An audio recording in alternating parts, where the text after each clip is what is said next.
Bueno, la semana pasada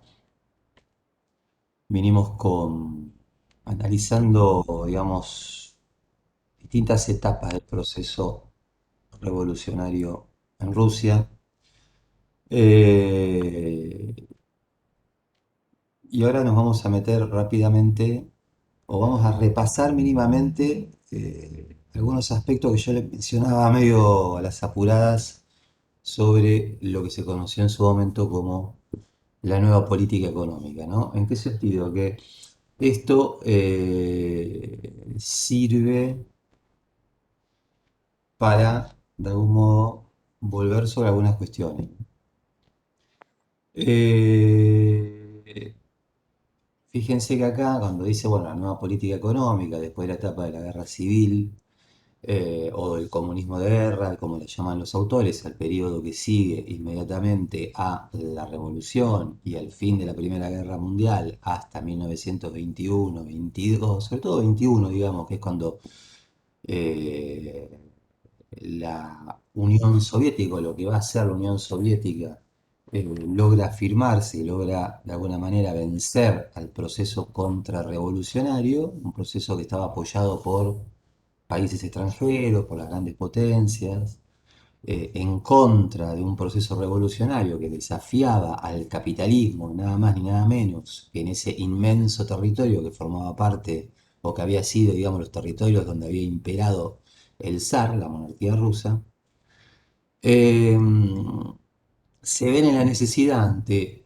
el desastre económico que se enfrenta el territorio a cambiar de alguna manera la orientación y introducir transformaciones que no van en esta línea más de colectivización socialista, etcétera, sino de liberalización económica y comercial, de incentivar la producción de los campesinos, de permitir, digamos, más que permitir, incluso tratar de buscar capital extranjero que esté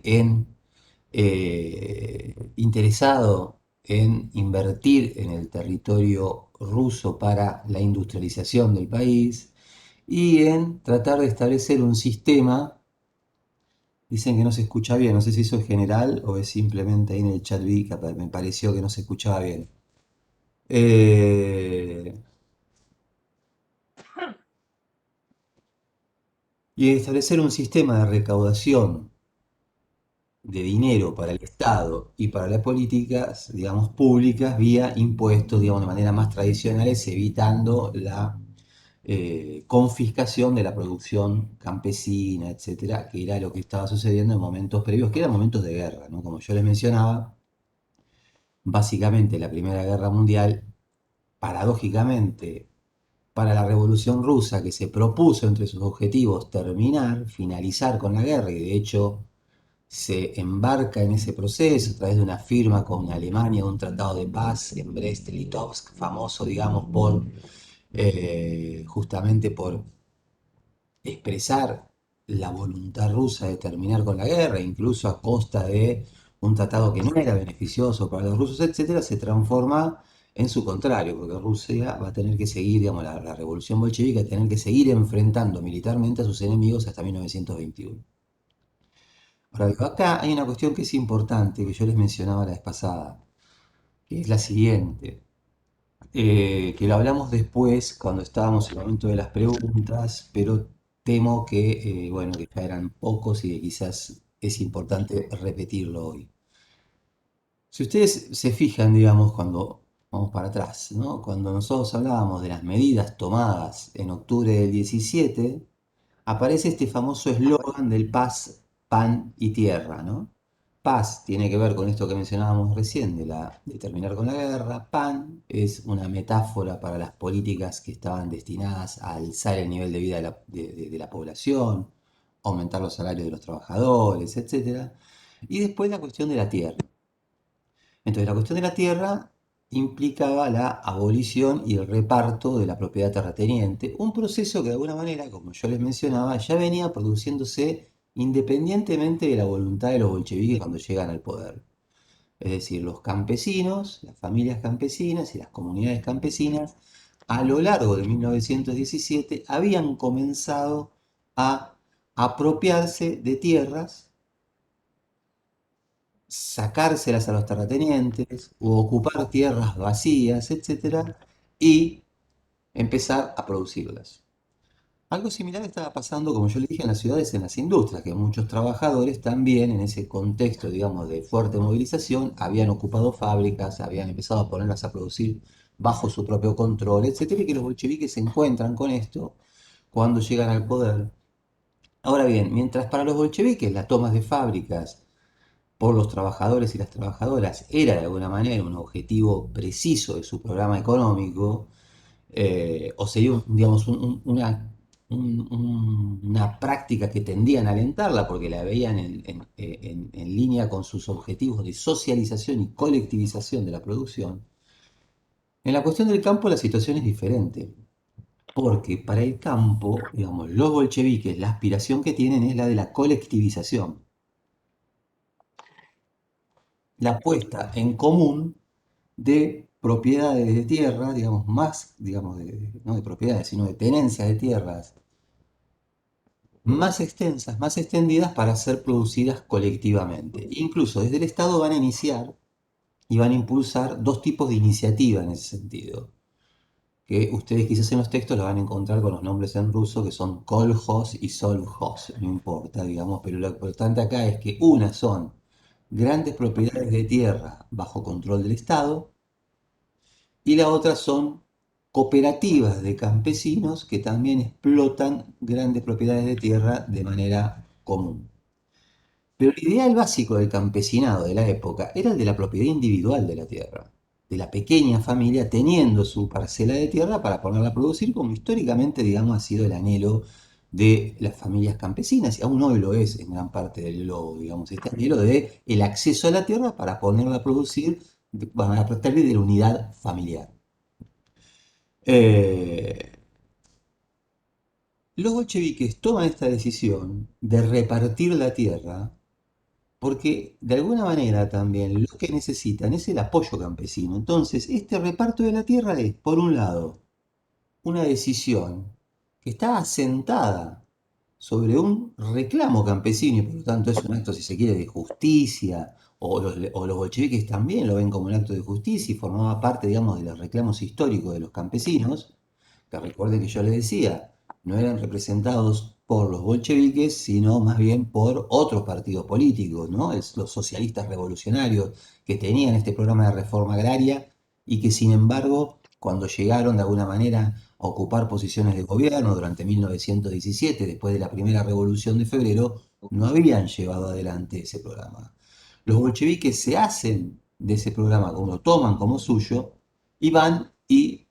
decretan el reparto de la propiedad terrateniente entre las familias campesinas. Pero esto va en contra del ideal bolchevique de la propiedad colectiva y se va a transformar en un problema grave, digamos, porque se van a enfrentar a partir de allí con una clase muy amplia de pequeños propietarios campesinos que no necesariamente van a seguir, digamos, que van a darle la bienvenida a esta reforma, que van a, digamos, a apoyar al régimen bolchevique a partir de esta reforma, pero que luego van a seguir sus propios impulsos y no van a tener, digamos, la voluntad de poner su esfuerzo productivo detrás de los objetivos de la revolución, sino detrás de sus propios objetivos como pequeñas unidades productivas, campesinas, etc. Esto le genera ya un problema entre el 18 y el 21, en el cual entonces los bolcheviques tienen que presionar sobre los campesinos para apropiarse de los recursos que necesitan para sostener la guerra y para, en principio, iniciar un proceso de industrialización que, como ustedes ya saben, por lo que mencionábamos la semana pasada, no solamente no comienza, sino que, lejos de eso, porque hay un retroceso enorme de la producción industrial, etc. Entonces, cuando termina el comunismo de, lo que se llama comunismo de guerra, lo que estábamos hablando de guerra civil, los bolcheviques se ven en la necesidad de retrotraer, digamos, su política e incentivar la producción campesina a título individual. Y para eso tienen que incentivarlos también con el ofrecimiento de productos, con el ofrecimiento de una política mucho más laxa de recaudación de impuestos, pero que de alguna manera permite una convivencia con estos campesinos que la guerra civil no lo había permitido. Entonces acá es importante, Lenin hablaba de que esto era un paso atrás, ¿no? Para luego dar dos para adelante, decía, pero ahora tenemos que dar un paso atrás. Pero para eso entonces introducen estas reformas. Lenin empieza a hablar incluso ya de capitalismo de Estado y no necesariamente de socialismo. Lo veían, si se quiere, como una transición al socialismo y de alguna manera discursivamente sí, pero también yo, como les mencionaba la vez pasada, ellos ya se dan cuenta en 1922 que la revolución en Europa, la revolución socialista en Europa no va a suceder y entonces en realidad lo que están tratando de ganar es tiempo. Industrializar el país, mejorar en la medida de lo posible la vida de las masas, hacer otro tipo de reformas muy fuertes a nivel social y a nivel político, regenerar otro tipo de Estado, etcétera, pero aplazar de alguna manera la idea de que era posible esa transición al socialismo de manera más o menos inmediata. Y esto, como yo les mencionaba, la liberalización de la vida económica, el impulso a la sociedad civil en sus actividades económicas, va a llevar de algún modo, por el otro lado, a la necesidad de concentrar el poder político en manos del Estado y del partido para mantener el control de un proceso que entonces ahora iba a ser mucho más plural, si se quiere, mucho más difícil de controlar, porque evidentemente campesinos enriquecidos, pequeños burgueses de las ciudades en campesinos enriquecidos, sectores económicos, digamos, con mayor poder de presión que otros sectores económicos, iban a generar demandas sobre el Estado que necesitaban un férreo control del mismo. Además, también durante los años de guerra civil, los bolcheviques habían enfrentado digamos, intentos de sublevaciones, como yo mencioné, como la de Kronstadt u otras, rebeliones campesinas en el campo y en general en zonas alejadas, digamos, del centro de Rusia, de Moscú y de San Petersburgo, pero bueno, que ahora va a ser Leningrado, ¿no? Pero de alguna manera amenazas, digamos, a su liderazgo y también amenazas desde los partidos socialistas, revolucionarios y la fracción menchevique a su propio poder que va a generar este tipo de medidas que ustedes pueden leer acá, ¿no? Hay un congreso del partido en 1921, justamente hacia el fin, al final, es contemporáneo al proceso de represión del levantamiento de los marineros de Kronstadt, este congreso en el partido, en el cual van a sancionarse un conjunto de normas que van a reforzar la unidad partidaria, va a llevar a la purga de los opositores dentro del partido, se va a prohibir que los miembros del partido se organicen en facciones. ¿Qué significa esto de las facciones? Bueno, grupos que persiguen intereses comunes dentro del partido y quieren imponer sus políticas. Esto empieza a verse como faccionalismo y como una amenaza a la unidad partidaria, y por lo menos, por lo tanto, algo que debía eliminarse, etcétera, ¿no? Y empiezan a aparecer estos elementos como ataques a los sectores de oposición en los sindicatos que estaban dominados por el Partido Comunista, o de los sectores que cuestionaban el liderazgo de Stalin, que se había firmado justamente como el secretario general del partido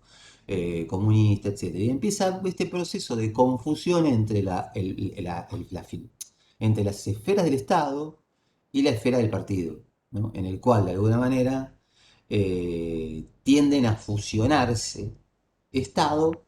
y partido, ¿no? En un contexto que aparte se transforma paulatinamente en el partido único a partir de las restricciones y los arrestos que sufren los socialistas revolucionarios, los mencheviques, etc. Entonces esto es un proceso de consolidación de una política más restrictiva en los años 20 que va de alguna manera reduciendo un conjunto de las libertades democráticas, por lo menos en la esfera de las políticas partidarias, porque no es algo que se traslade inmediatamente a la esfera de la vida civil. De acá no estamos frente a una situación de persecución en el plano de la sociedad civil, como si iba a venir después con el estalinismo en los años 30, ya un control estatal que busca de alguna manera expandirse a esferas de la vida que trascienden la vida política partidaria. Entonces, a partir de ahí lo que nosotros nos encontramos es con un proceso que lo podemos sintetizar en... Esto, digamos, son simplemente orientaciones para que ustedes entiendan lo que está pasando, nada más en el momento. en la cual vamos a ver que hay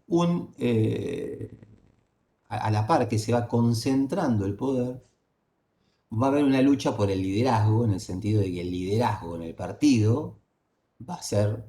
justamente algo que va a ser posible de trasladar al Estado y que por lo tanto la concentración del poder acentúa también paradójicamente esas luchas partidarias.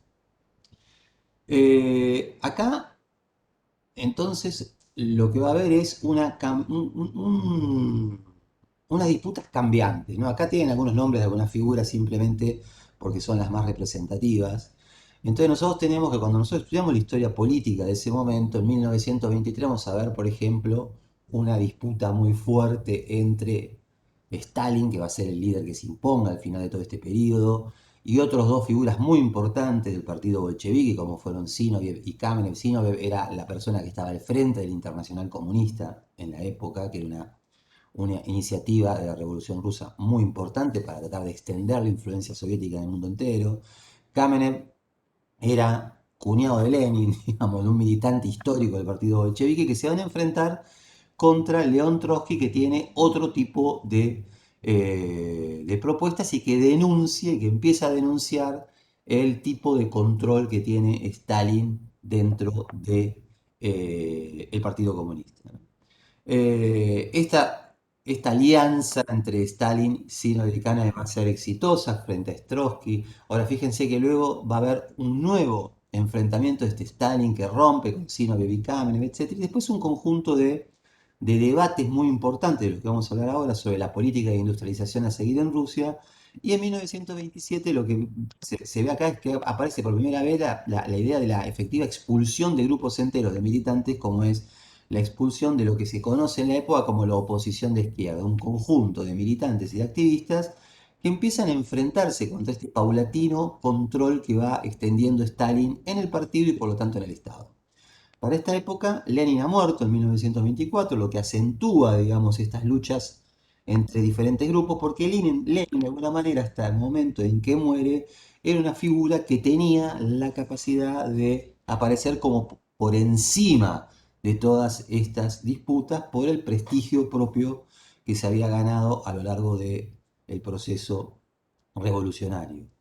Es interesante también el dato de que el propio Lenin en vida empieza a cuestionar este poder creciente de Stalin e incluso escribe un documento que no se va a dar a conocer en la época, que es una especie de testamento público en lo que critica el proceso de burocratización de la Unión Soviética. Empieza a señalar que el Estado se está burocratizando, que se está llenando de funcionarios que están perdiendo el control con las masas de la población, etcétera, que critica el fuerte autoritarismo de Stalin, pero es un documento que entonces justamente cae en la esfera, digamos, de Stalin a su muerte y que entonces no se va a dar a conocer públicamente hasta muchísimo tiempo después. Pero entonces acá ya hay un problema que era visualizado por los propios líderes, digamos, del partido y que discutían esta cuestión o intentaban de alguna manera discutir esta cuestión abiertamente y en determinado momento esto empieza a ser cada vez más difícil y empieza a ser reprimido de manera muy decidida por las facciones del partido que siguen el liderazgo de Stalin. Bien, ahora acá hay dos elementos interesantes que ustedes tienen que pensar que van a cruzar toda esta etapa y que están puestos en esto que están leyendo. Por un lado es la discusión acerca de la posibilidad o no de construir el socialismo en un solo país. Y por otro lado, los debates sobre la política de industrialización que debía seguirse en este contexto. Básicamente, de manera muy simple, nosotros mencionamos, para los bolcheviques, la idea de la construcción del socialismo era una idea que tenía que ver con la posibilidad de llevarlo a cabo en el plano internacional. En ningún momento pensaban que el socialismo podía ser una realidad que se pueda construir en un solo país, en un territorio aislado del conjunto, y sobre todo del conjunto de países y de territorios que tenían los niveles de productividad y de adelantos tecnológicos más importantes. Stalin va a optar por esta idea de que sí es posible, digamos, por la idea contraria en realidad, de que sí es posible la construcción del socialismo en un solo país y se va a enfrentar en polémicas públicas y debates, por ejemplo, con Zinoviev y Kahneman, que planteaban que esto no formaba parte, digamos, del programa bolchevique, de que esto era imposible,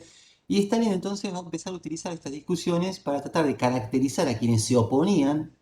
a esto como contrarrevolucionarios, es decir, era mucho más atractivo para las masas del partido, para sectores incluso que se van incorporando paulatinamente al partido y que no tienen la tradición política que tienen el conjunto de los activistas de la vieja guardia bolchevique, que muchos son recién llegados a la esfera de la política y muchos que se meten en el partido de una manera oportunista, porque es un modo de hacer carrera en un contexto en el que prácticamente el resto de las organizaciones partidarias quedan muy restringidas en sus capacidades de acción política, el partido se transforma en un canal de acceso a trabajos dentro del Estado, etcétera. Es mucho más atractivo convocar a la idea de que se está construyendo el socialismo y de que esa revolución se mantiene viva, que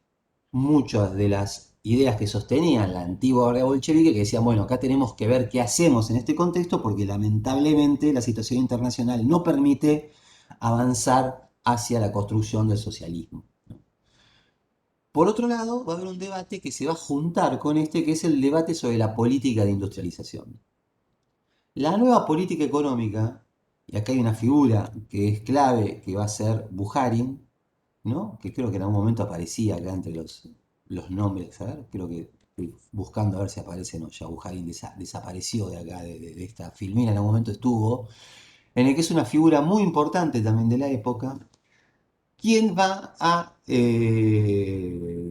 ser un propagandista importante de la nueva política económica, sobre todo una vez que Lenin muere, y que va a proponer un crecimiento económico que tenía que ser lento, pero acompasado entre el impulso a la actividad agraria de los pequeños campesinos y un proceso de industrialización que tenía que ser una industrialización de tipo liviana, de artículos de consumo popular, y no la industrialización de tipo pesado, la industrialización básica, que es la que fundamentalmente buscan los países en un momento de que están detrás de una política de industrialización, es decir, el acero, la química, etcétera, ¿no? Eso que nosotros veíamos cuando discutíamos el tema de la revolución industrial. Porque de alguna manera lo que Bujarin va a estar planteando es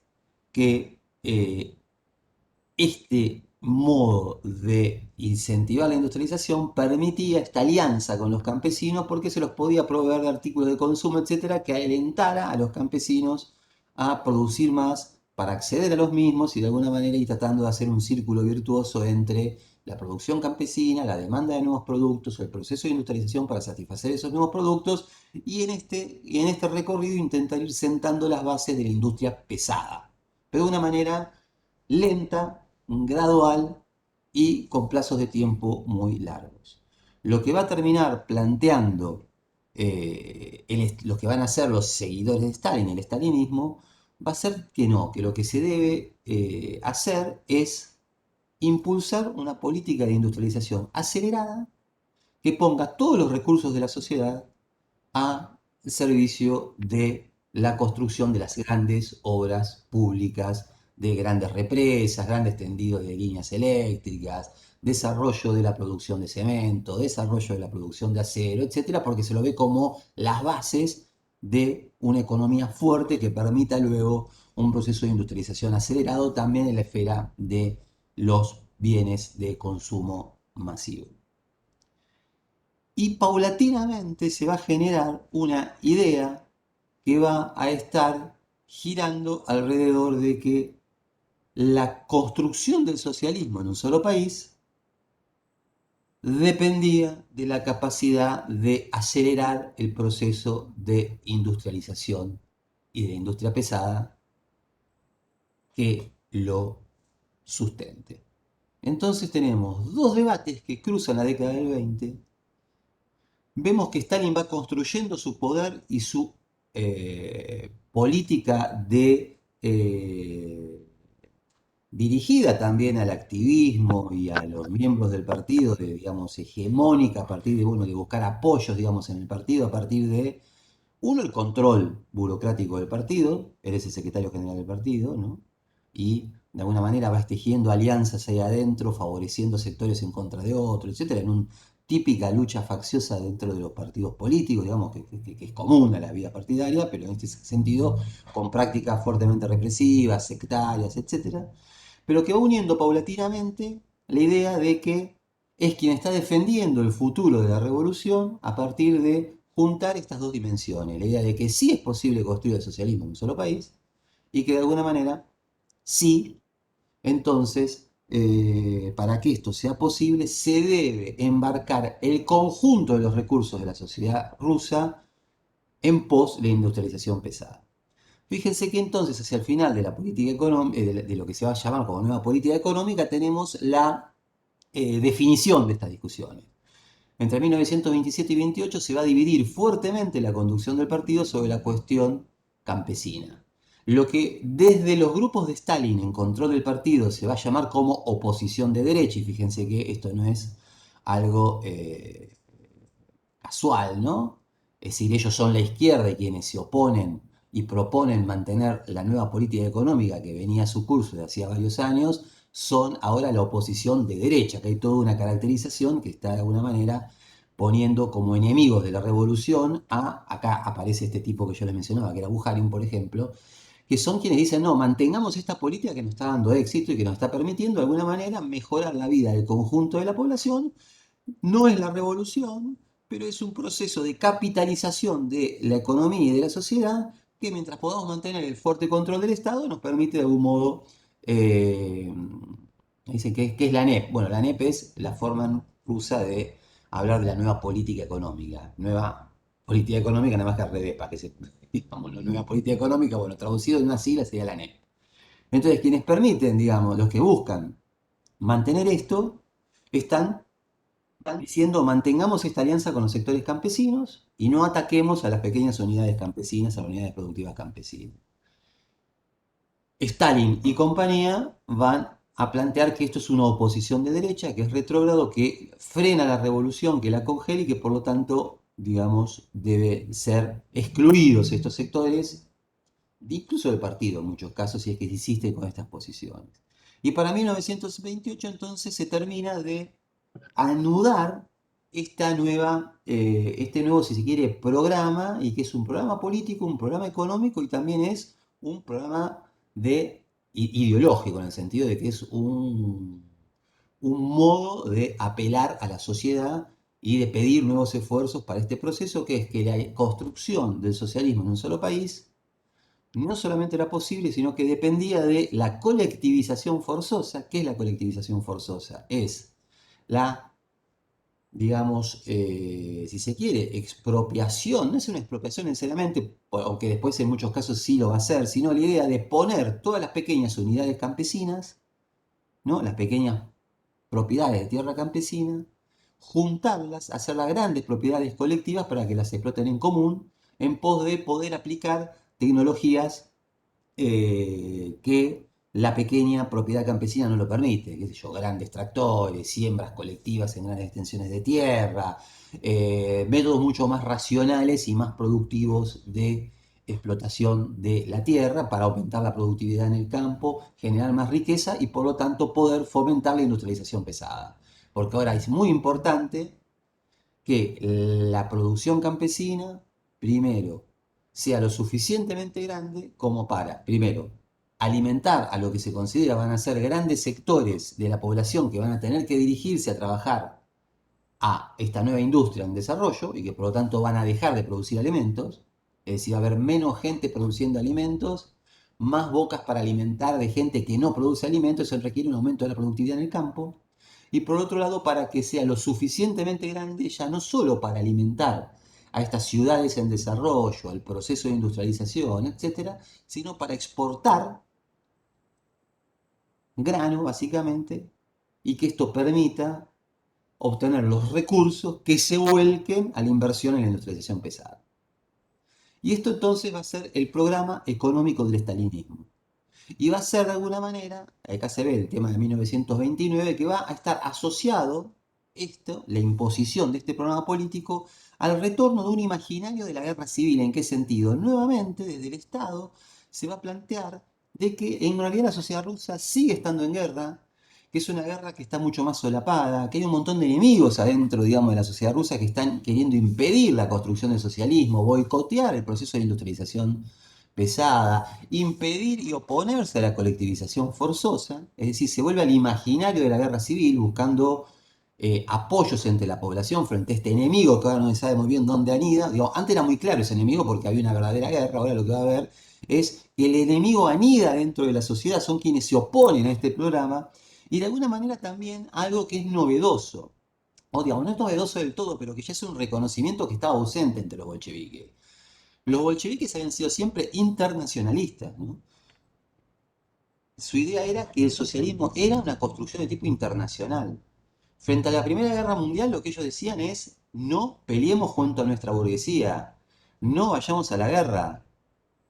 unamos el destino de las clases obreras del mundo entero contra la burguesía. Es decir, no era un discurso nacionalista, era un discurso internacionalista que apelaba a la solidaridad internacional. Acá, justamente, cambia esto, porque si el socialismo, digamos, es posible de construir en un solo país, lo que aparece es un fuerte discurso y retórica nacionalista. El estalinismo entonces va también a fomentar un discurso de tipo nacionalista que va a entroncar con viejos imaginarios rusos de la patria rusa, la madre tierra, etcétera, que formaban parte de viejas tradiciones rusas ya desde el siglo XIX, en la que el siglo XIX ruso siempre estuvo asociado muy fuerte a un imaginario que veía en la tierra a la madre patria, ¿no? Y un discurso muy, digamos, fuerte entre el campesinado, que asociaba la idea, una idea de nacionalismo que estaba vinculado al Estado, pero que estaba vinculado a la tierra, ¿no? A el territorio ruso, un modo ideológico particular, digamos, una sociedad fuertemente campesina que tenía vínculos muy fuertes con la tierra. Este nacionalismo ruso después va a ser muy importante durante la Segunda Guerra Mundial. Es decir, gran parte de la movilización de la sociedad rusa va a estar detrás de la defensa de la madre patria, de la tierra, del alma rusa frente al avance del nazismo, etc. Pero ya el nacionalismo va a aparecer como un rasgo del estalinismo de esta etapa. Entonces, entre 1929 y 1932 lo que aparece es el primer plan quinquenal. Yo les mencionaba la vez pasada cómo este discurso de los planes quinquenales era un discurso muy extendido en la época y que se va a ir imponiendo a lo largo de la década del 30. En realidad va a ser muy extendido después, digamos, en la década del 30, cuando nosotros veamos la crisis del 30, vamos a ver que muchos estados capitalistas tienen que tener políticas públicas, programas, planificar las cuestiones económicas para superar la crisis en que está en el capitalismo, contrario a esa idea liberal de que había que dejar el mercado a su libre albedrío, y muchos van a establecer planes y que le van a llamar, en general muchas veces van a llamarse así, se van a hacer planes de 5 años o de 3, entonces van a ser planes trienales o planes quinquenales. Yo les mencionaba como el propio peronismo en 1946 también va a tener su propio plan quinquenal, ¿no? Y después en el 52 va a sacar el segundo plan quinquenal. Es un discurso muy común en la época a mediados del siglo XX entre los diferentes estados. En este caso estamos hablando de un estado socialista, pero también los estados capitalistas se va a imponer la retórica de la planificación, sobre todo después de la crisis económica muy fuerte que azotó el capitalismo en 1930 y que la Unión Soviética no le afecta prácticamente esa crisis, y entonces esto le va a dar gran prestigio a los ojos occidentales que ven que esa revolución de alguna manera y ese control estatal de Stalin, esa idea de planificación les había permitido pasar de alguna manera o sortear con éxito una crisis económica que había golpeado a todo el mundo, como veremos en su oportunidad cuando demos clases sobre ese tema. La explicación también tiene que ver con que Rusia está en ese momento de alguna manera fuertemente desconectada del mercado mundial. Todavía Rusia tiene fuertes dificultades para transformarse en una exportadora importante de materias primas, etc. Entonces es una crisis que no le afecta muy fuerte a la Unión Soviética. Que recién está saliendo, yo les decía, recién en 1927 alcanza niveles productivos similares a los que tenía antes de entrar en la Primera Guerra Mundial, en 1913. Entonces, fíjense que estamos en un proceso de recuperación desde niveles muy atrás, a partir del gran, digamos, devastación que había generado sobre el territorio ruso la Primera Guerra y la Guerra Civil. Entonces, el plan quinquenal de Stalin es un programa de industrialización. Está la idea de la colectivización forzosa y de la eliminación de los campesinos ricos. Si antes, durante la ANEP, el eslogan era enriquezcanse, ahora va a ser una lucha a muerte contra, ustedes lo van a ver en la literatura, que a veces aparece con el nombre de kulaks, Q K-U-L-A-G. Kulag era el nombre que se le daba al campesino más acomodado, al campesino rico en el campo. A ver, no es un campesino rico en el sentido de que nosotros hoy hablamos de los ricos. Es un campesino que tiene mayores recursos que el resto, que tiene capacidad de acumular cierto grano, pero no es verdaderamente una figura que nosotros consideramos hoy como una persona o una familia rica. Quiero que esto quede en claro. Pero esos son los sectores más acomodados que logran de alguna manera despegar durante la década del 20. Y el estalinismo va a decir que hay que llevar la lucha de clases al campo entre el campesinado pobre y los campesinos ricos, y va a atacar a este sector tratando de conseguir el apoyo de los campesinos más pobres. En realidad, lo que se va a encontrar es con una resistencia campesina generalizada. No va a tener mucho éxito su propaganda de pidiendo el apoyo de los campesinos pobres contra los campesinos ricos, en el sentido de que el conjunto del campesinado compartía ciertos ideales acerca de cómo debía ser la vida campesina, y en ese ideal la propiedad privada de pequeñas parcelas de tierra para la producción familiar seguía siendo un elemento clave, y es justamente lo que va a atacar el Estado soviético a partir de la colectivización forzosa. Esto va a generar un gran desastre en términos sociodemográficos, va a haber enormes emigraciones de la población, deportaciones masivas, va a haber un proceso de crecimiento muy fuerte de las ciudades que están asociadas a este proceso de industrialización, va a haber hambre generalizada en muchos lugares, por ejemplo en Ucrania, que el ataque, digamos, que van a recibir los campesinos en pos de la colectivización va a generar una desorganización en el campo que va a provocar enormes hambrunas, etc. Entonces acá hay un proceso de una enorme violencia que se despliega en el Estado para conseguir, de alguna manera, la movilización de la población y de los recursos en pos de un programa que quería la colectivización forzosa de la tierra como base para la industrialización del país, básicamente de su industria pesada. A su vez, digamos, todo este proceso va a ir acompañado de lo que muchos autores mencionan como una verdadera revolución cultural al mismo tiempo. Porque acá hay una cuestión, digamos, que siempre es difícil. Nosotros presentamos al estalinismo como un proceso que de alguna manera ataca muy fuertemente a grandes sectores de la población campesina, de dónde viene el apoyo también que va a recibir este proceso, ¿no? Acá siempre hay un problema. Si nosotros acentuamos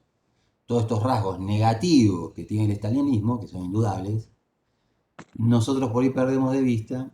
de dónde entonces proviene el apoyo a esta empresa económica y social del estalinismo que empieza a desplegarse en los años 30. Y acá entonces tenemos que ir hacia otros aspectos. Por un lado, la revolución cultural implica un ataque a la élite cultural burguesa, y en este sentido la aparición de nuevos sectores culturales por fuera de la burguesía que están respondiendo al ascenso de sectores obreros y campesinos en la vida cultural rusa. Un ascenso que está muy fuertemente vinculado muchas veces al ascenso en la administración, en la educación, etcétera. En general, o la gran mayoría de origen campesino. Entonces, digamos, acá hay un proceso en el cual, mientras algunos campesinos sufren el proceso de colectivización forzosa, etcétera, otros sectores de la población lo que ven es una mejora muy importante de sus niveles de vida y un proceso de ascenso social, ¿no? Hay, por lo tanto, por ejemplo, un bloqueo para todo lo que son las carreras técnicas, profesionales en el Estado, para lo que son los hijos de los burgueses y de las familias acomodadas y de los campesinos ricos, pero hay un fuerte impulso a el estudio en las escuelas secundarias, universitarias, y en el Estado, y en las carreras, digamos, públicas de funcionarios del Estado o técnicos para lo que son los hijos de los campesinos más pobres, etc. Entonces acá hay un proceso en el cual hay un sector de la población que se ve beneficiada muy fuertemente en este proceso y que implica una verdadera revolución, una especie de, en el marco sociodemográfico. Pocas veces, si alguna, se habrá visto y se verá una transformación tan radical en una sociedad entre quienes mandaban en una sociedad antes de la revolución y quienes empiezan a mandar de alguna manera o ocupar los lugares más de mando en la sociedad luego de la revolución, como se da en la revolución rusa, ¿no? En la que hay un verdadero ascenso, efectivamente, de los sectores más postergados. También esos sectores postergados van a sufrir de todas maneras las políticas brutales del Estado. Es decir, entonces acá es un juego difícil, o se hace difícil muchas veces de mantener, digamos, en su justa medida un equilibrio entre los efectos negativos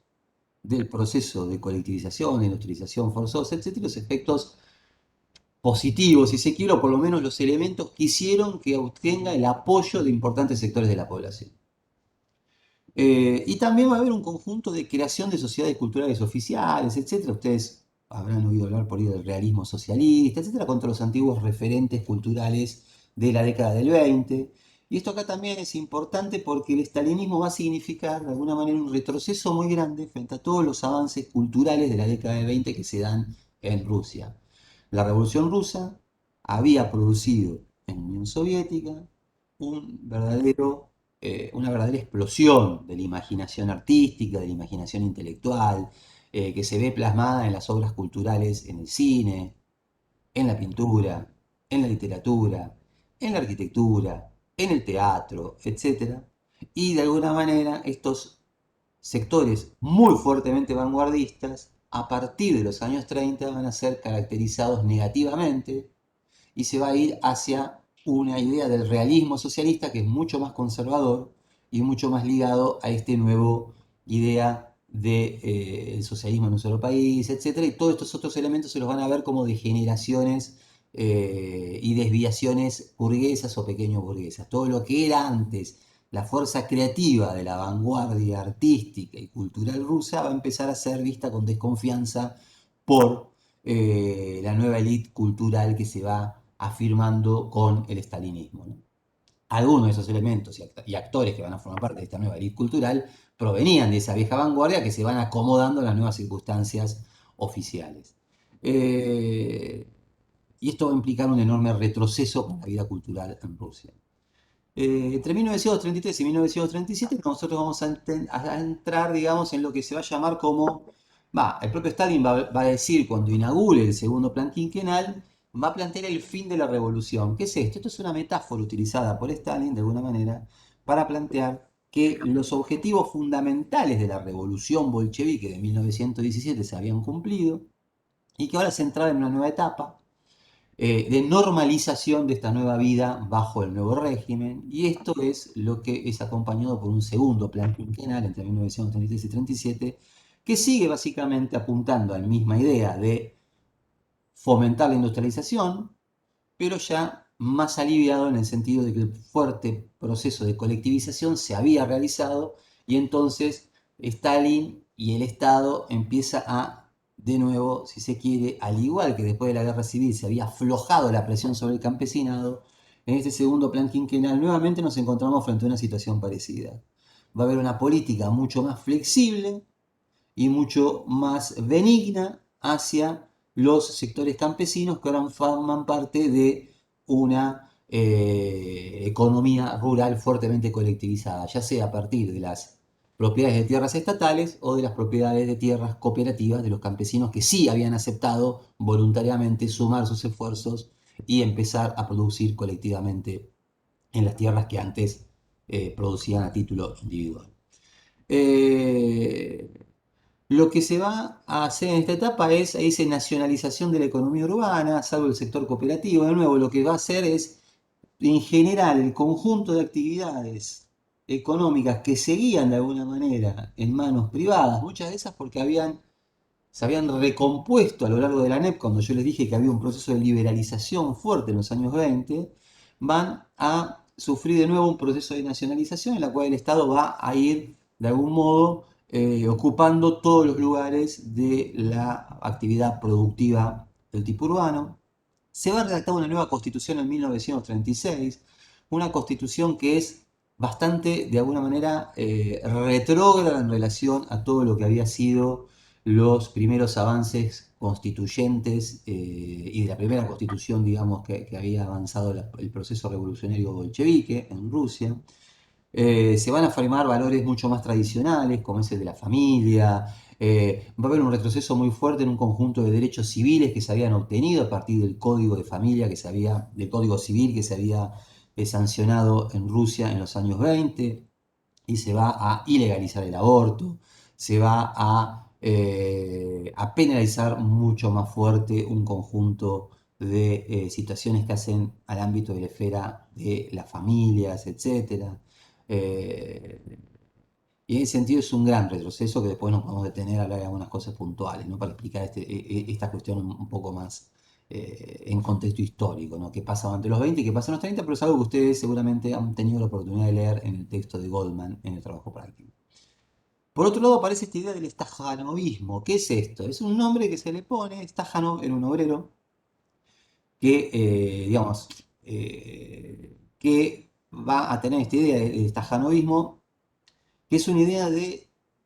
premiar el esfuerzo de los obreros en la industria. Entonces, en esta búsqueda de mayor producción va a haber competencias en las que se va a buscar cuáles son los obreros modelos, quiénes son los que más trabajan, se van a poner premios para colectivos de obreros y fábricas que acceden a determinados niveles, etc. Es toda una política de fomento de la productividad y la producción impulsada por el Estado, y esto va a estar acompañado al mismo tiempo de uno de los momentos de mayor terror político que despliegue el Estado ruso, y en este caso de una manera muy paradójica, el terror político desplegado por el Estado ruso y por Stalin en la época va a estar dirigido esta vez, ¿no?, contra lo que conformaban la vieja guardia bolchevique. Si el stalinismo lo que termina de hacer es purgando, eliminando, asesinando, en muchos casos, masivamente, a los que habían sido el viejo activismo bolchevique que había impulsado el proceso revolucionario durante los años 20,